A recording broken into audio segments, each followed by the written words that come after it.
Hi viewers, நான் உங்கள் சாய்பாபா சேனல்லேருந்து பேசுகிறேன். நீங்கள் நம்ம எதை பற்றி பார்க்க போகிறோம்னா, ஜோக்கோ அன்வர்ஸ் நைட்மேர்ஸ் அண்ட் டே ட்ரீம்ஸோட சீசன் 1 எபிசோட் 4 பற்றி தான் பார்க்க போகிறோம். இந்த எபிசோடோட நேம் வந்து என்கவுண்டர். இது டைரக்ட் பண்ணவர் ரே பாக்பகான் அண்ட் ரிட்டர்ன் பண்ணவர் ஜோக்கோ அன்வர் தான். இதோட கேஸ்ட் யார் அப்படின்னா, லுக்மான் ஷா, டிஎஸ் மயூரி, டேகோ, ரெஃப்னோ, விகானா. ஒரு கதை என்ன அப்படின்னா, நம்மளுடைய ஹீரோ வந்து மீனவராக இருக்கார்.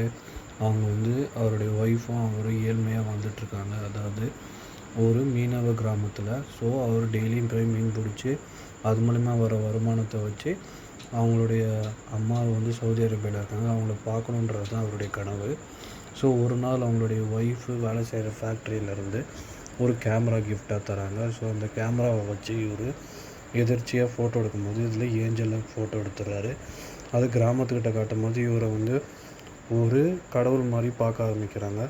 ஸோ அதே மாதிரி அந்த பக்கம் ஒரு நியூஸ் எடிட்டர் ரிப்போர்ட்டர் வந்து இந்த ஊரில் சுற்றிட்டுருக்காரு. அவர் இந்த ஃபோட்டோவுக்காக காசு நிறையா தரேன், நீங்கள் அந்த ஃபோட்டோவை தரீங்களா அப்படின்னு கேட்கும்போது இவரும் தரேன்றாரு.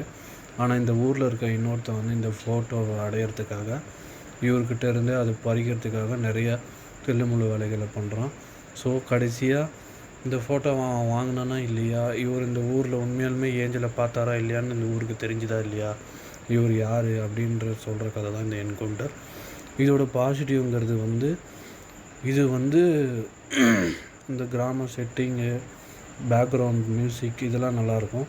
ஸோ அது மட்டும் தான் எனக்கு தெரிஞ்சு பாசிட்டிவாக இருக்கும். நெகட்டிவ் இதோட ரன் டைம். இது வந்து ஷார்ட்டான ஸ்டோரியாக எடுத்துருக்கலாம், ஆனால் இதோட ரன் டைம் 1 மணி நேரத்துக்கு இழுத்துருப்பாங்க.